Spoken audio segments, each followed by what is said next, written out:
Look how weird my boobs look in this top. Look. They look saggy AF.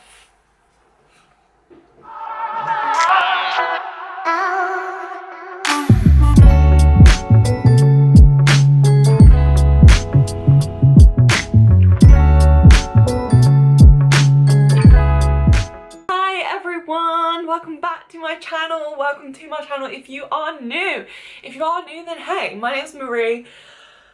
I make mental health videos and we just sit here and we discuss mental health because there is no point in there being I don't understand the stigma around mental health. I think it's ridiculous. Like, fucking, if you're depressed, talk about it, it's fine. If you've got anxiety, you know, that's fine too. But if you've got like an eating disorder, if you've got like borderline personality disorder, it's okay to talk about because it's not your fault.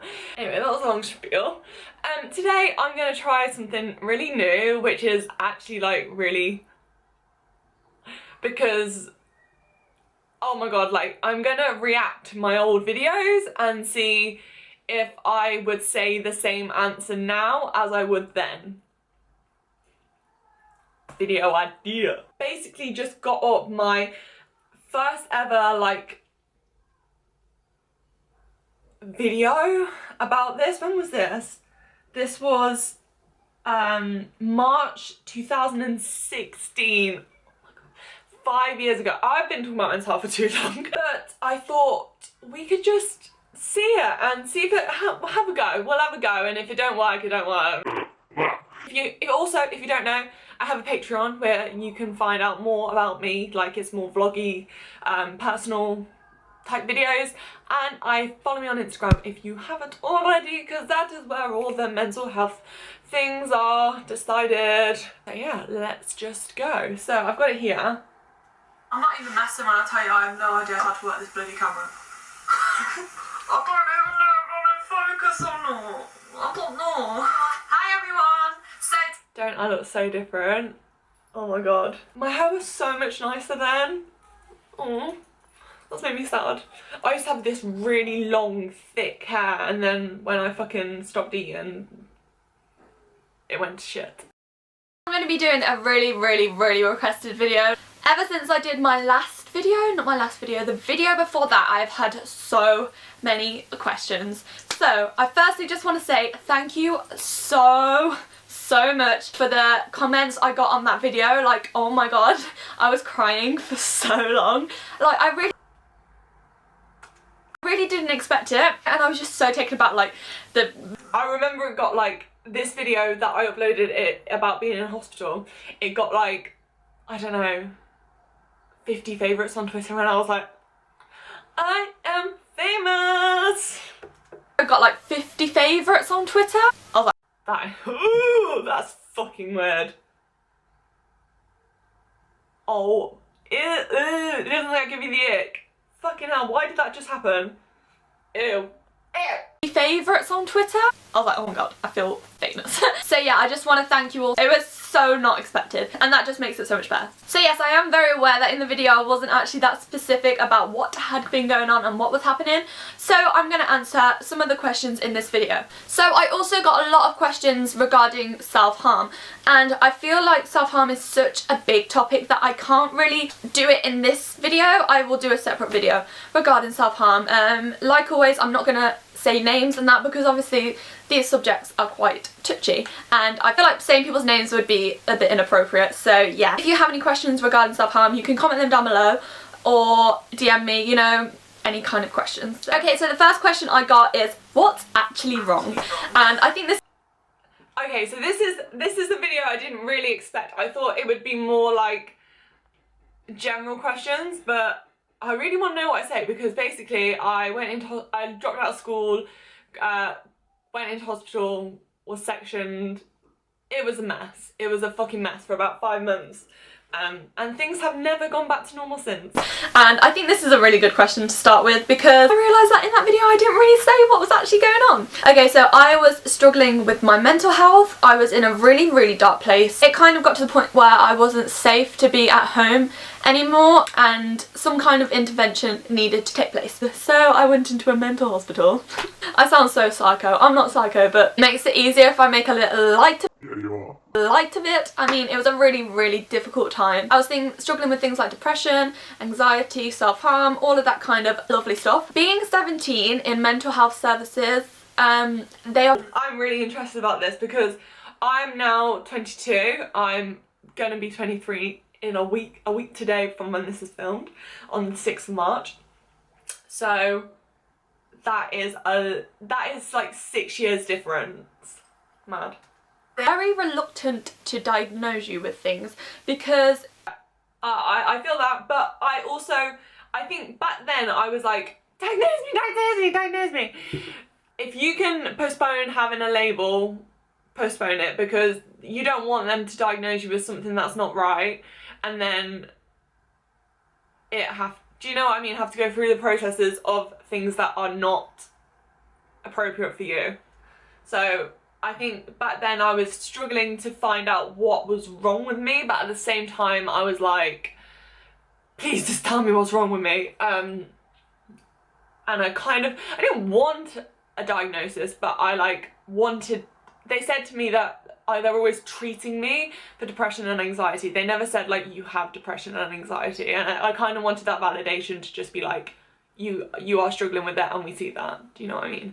Because in terms of your mental health, you are still quite young, and so there are specific diagnoses, if that's a word, I don't know, that they won't diagnose you with until you're 18. So I feel like I'm not gonna go into like diagnoses, etc., because they're not concrete yet. So the next question I got is, what is your school situation? Okay, so I mentioned in my last video that I was taken. Basically, school situation, do you want to know the lowdown? I was a fucking wreck in school. I was on autopilot, but I was awful. Like, I don't know how I coped, don't know how I managed, and eventually it just got to the point where I was like, I was never going in school, and then when I was going in school I was having panic attacks and arguing with teachers. It was not a fun time. When was I taken out of school? It was either like late September or early October. It was quite a while ago, like it's like 6 months ago now. I started year 13 like I would normally. I was even doing that's so mad. 6 months ago, it's 6 years ago now. Year 13 like I would normally. I was even doing my UCAS and all that. So this was really kind of like unexpected. Didn't expect to be admitted into a psychiatric ward, really. So I remember distinctly, I went to a house party. I'm quite cute, aren't I? Oh. To a house party like late September, and I came home really early from that. And when I came home, I said to my mum and dad that I don't feel very well. Told them before about stuff because we were going on holiday.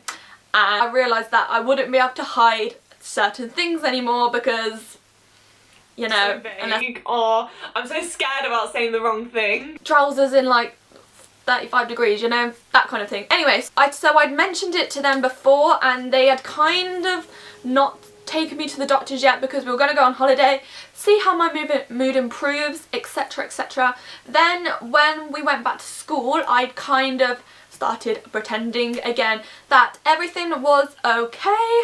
And the problem was, when I came back from this house party, I was obviously a bit drunk and it kind of all spilled out. That was on the Friday, and then on the Monday I went to the...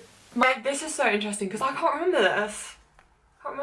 Monday I went to my GP with my mom, and like you always do, if you say you have a low mood and you know you're not feeling great, they put you on antidepressants. The thing with antidepressants is they don't work straight away. Like, I think there's a bit of a misconception that you will take them and then everything's gonna be sunshine and rainbows.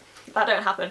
And they can sometimes take like 4 to... I was quite wise in my words, I'm not gonna lie. Just keep an eye on me, see how things were going. I was off school for a week, and then I went back into school the following Monday. So I went into school and I told everyone that I'd had the flu. However, taking a week off sixth form is extremely difficult because although I needed it, it increased my anxiety so much more because I had to catch up on so much work. Sorry, this is really long-winded. I went into school the Monday, Tuesday, Wednesday, Thursday. Then I woke up on the Friday and I was like, shit, I feel horrendous. So I went into my mum's room and said I'm not going to school, and we kind of ended up having this huge argument because she was saying you can't take any more time off school. Ended quite badly.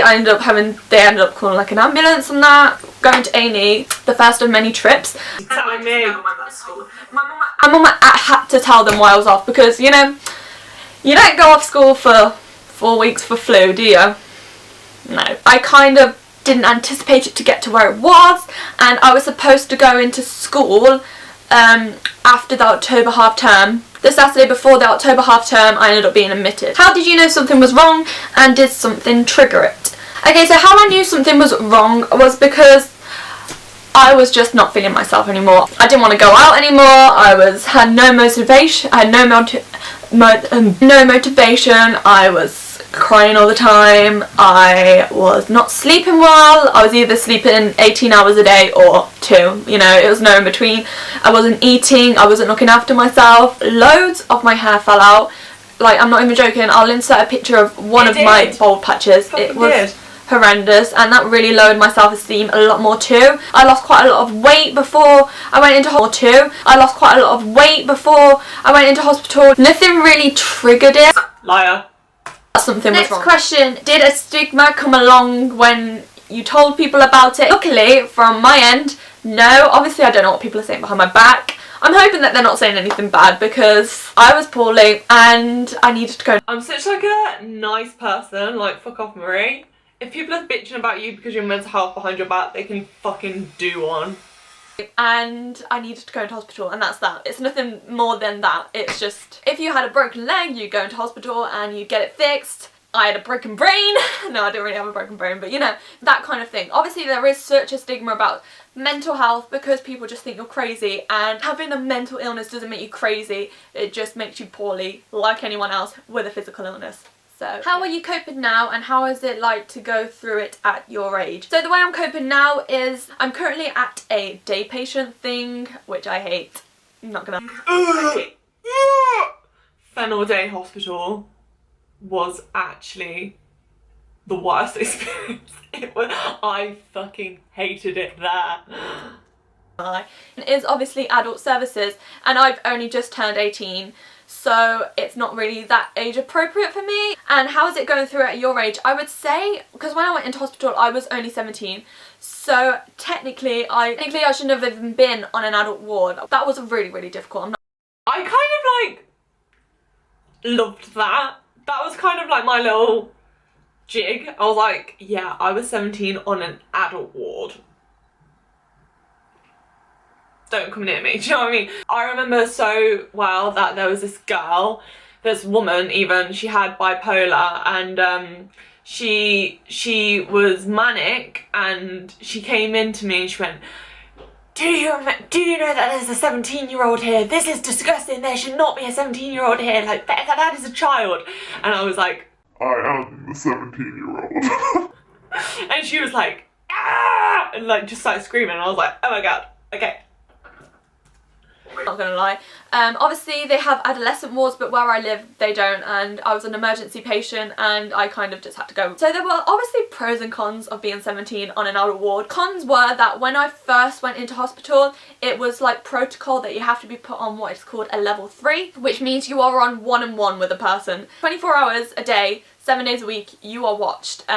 So if I was sat here now, there'd be someone sat in the door watching me. So that was so difficult because I fucking hated that. Like, privacy was so massive to me, and to not have it.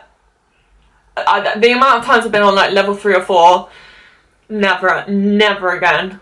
So difficult, because when I first went in on my first night, I got put in this room, I got put in this bloody place, which I didn't know, mum and dad weren't there. I was like crying, I didn't have any pyjamas, I didn't have any clothes, I had to wear like a hospital clothes, I didn't have a charger for my phone was on like 8%, so it was just like super scary. And so I had all of that, and then I had someone watching me. So yeah, they watch you when you're in the shower, in the toilet, blah blah blah blah. It makes me feel sick thinking back to that time.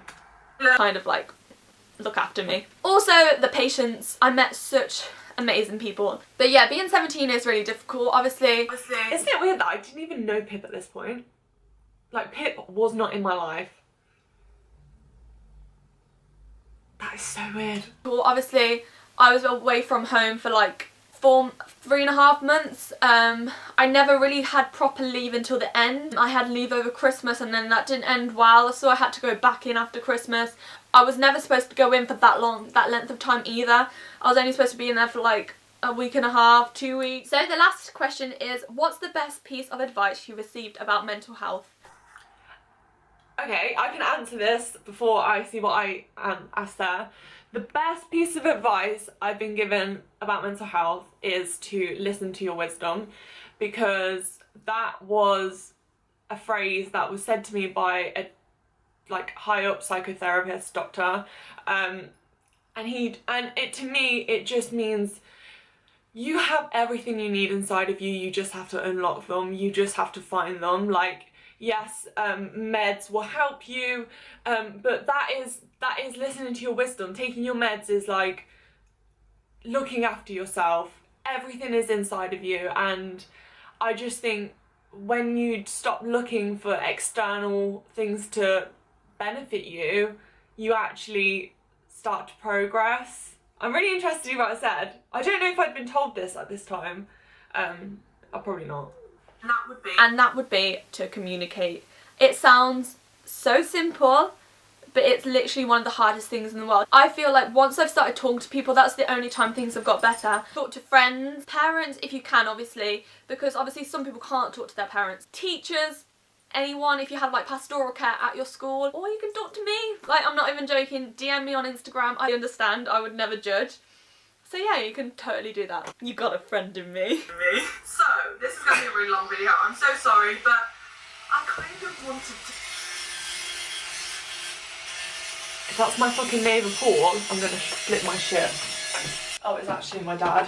Don't worry. Oh, I was such a baby. So that's me reacting to my old videos. I was kind of cute. Like, I was just like so naive and just like, I just didn't want to step on anyone's toes, which is so, I think a great way to start talking about mental health, to be honest. So yeah, I'm actually quite impressed with myself. 18-year-old me, and it's so weird to hear my 18-year-old perspective on things and how they haven't really changed, which is crazy, but it's like, this is how you get better. You've got to just want it. So that is everything. I hope you've enjoyed this video. If you have, be sure to give it a like and subscribe, and I will see you all very soon. It's my birthday, like I said, on Saturday the 6th of March. So the following week, yeah, I've got just a little series coming out, so stay tuned for that if you want to check it out. And yeah, on that note, I will go.